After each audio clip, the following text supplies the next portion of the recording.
E aí pessoal, tudo bom? O tema dessa semana é: estamos invariavelmente condenados a viver para trabalhar? E aí? O tema é uma pergunta. E o foco da aula, o foco dessa nossa conversa aqui, é a importância de uma etapa no projeto de texto, que a gente pode dar vários nomes para ela. Eu gosto de usar o nome problematização, ok? Então imagina aí na sua cabeça, tá? Que a gente tem que passar por 3 etapas. A gente tem que dimensionar o problema para poder construir o cenário sobre o qual nós vamos dissertar.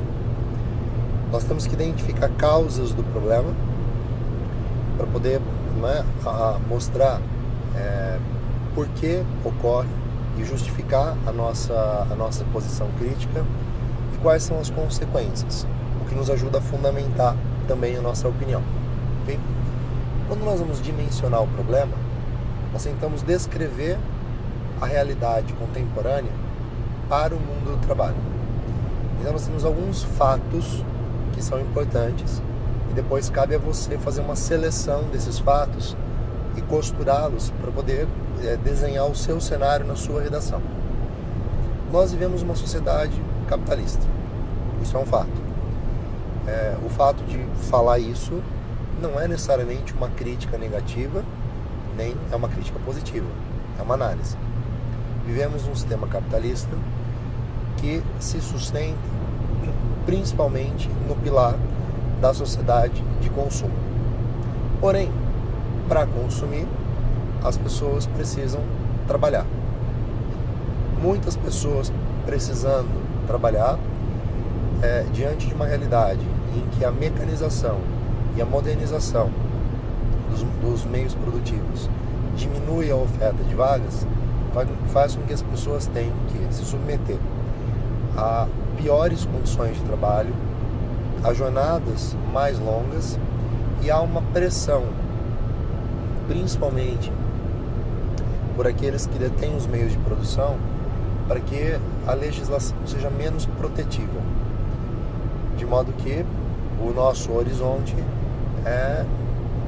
pelo menos nesse paradigma que nós estamos, é meio pessimista. Então o nosso problema é esse: nós precisamos trabalhar muito porque precisamos consumir muito para manter o atual sistema de produção funcionando.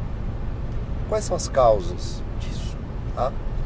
A nossa moral judaico-cristã, ela nos faz considerar a virtude a ideia do trabalho como caminho para a dignificação do homem. Tá? Então a gente pode pensar em raciocínios ancorados na sociologia, na filosofia, tá? Mas eu acho que aquela ideia weberiana da ética protestante, o espírito do capitalismo, ela é bastante interessante. Mas, em contrapartida, essa mesma moral, ela encara o trabalho como um castigo. Afinal, numa interpretação muito literal da Bíblia, e é triste, mas parece que interpretações literais estão ganhando força, a humanidade, quando expulsa do paraíso, quando Adão e Eva foram expulsos, Eva foi condenada a suportar as dores do parto, e Adão foi condenado a ganhar o sustento com o suor do próprio rosto. Então a gente tem uma visão do trabalho como um ônus, o trabalho como algo que nós temos que suportar nos ombros. Tá? Essa visão vai ser importante para uma discussão que vem à frente. Além disso, os nossos valores que ajudam a desenhar a visão de mundo que nós temos hoje, essa visão em que o ter é mais importante que o ser, nos forçam a entrar numa calha de roda em que é preciso trabalhar mais para poder consumir mais. Afinal, consumir é uma maneira de pertencer ao mundo, né? Se a gente pensar, por exemplo, a partir daquele episódio Nosedive do Black Mirror, aquele em que a protagonista ela ela vive uma realidade em que as pessoas se qualificam por celular, aquilo é uma grande metáfora de uma sociedade em que há uma felicidade publicitária. Tá? Eu tenho um modelo de felicidade, tá ali, tá no outdoor. Agora eu preciso pôr a minha cara no outdoor, como inclusive acontece no episódio. E como eu ponho a minha cara no outdoor? Ralando, trabalhando, batalhando. E todos nós entramos nisso, porque eu defino, eu quero ser um padrão tal, eu quero ser um beta, eu quero ser um alfa na sociedade. Tá? Existe um discurso muito forte de que eu posso conseguir isso a partir da minha força de trabalho. Como vocês estão aí estudando, ralando, para poder obter um diploma, para que no futuro vocês encontrem dentro desse atual paradigma o seu lugar, como futuros engenheiros, professores, médicos, empresários e, enfim, tudo isso aí. Tá? Então, é isso que nos impulsiona a trabalhar mais. Só que a gente trabalha muito mais. Tá? E o horizonte aqui nós temos que trabalhar mais.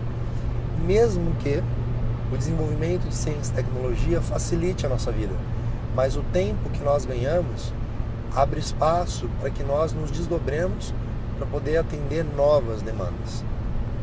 E as consequências de tudo isso são lamentáveis, porque nós nos isolamos num casulo tecido com os fios do trabalho, em que não há espaço ou há pouquíssimo espaço para relações saudáveis, para a criação de laços afetivos concretos e, principalmente, para que haja saúde mental. A gente vive uma era neuronal em que os nossos maiores e piores problemas não são problemas bacterianos ou virais. As grandes pragas do século XXI não são mais uma gripe isso, uma febre aquilo. Tá? O que mais mata as pessoas, tá, é decorrência de má alimentação, porque a gente não tem tempo para comer direito, por problemas de saúde decorrentes do sedentarismo, porque a gente não tem tempo de se cuidar, e há o grande demônio da meia-noite, para usar a metáfora do Andrew Solomon, que é a depressão. Tá? Soma-se tudo isso, todos os outros problemas, como a síndrome de burnout, por exemplo, tá? Que é literalmente a síndrome de quem queima a placa-mãe. Há um esgotamento mental tão extremo que nós bifamos. Okay? Mas isso nos coloca numa perspectiva muito pessimista. Não errada, porém pessimista. Tá? A minha provocação é a gente tentar pensar: e se a gente mudar o paradigma? É possível mudar o paradigma? Eu vou um pouco além.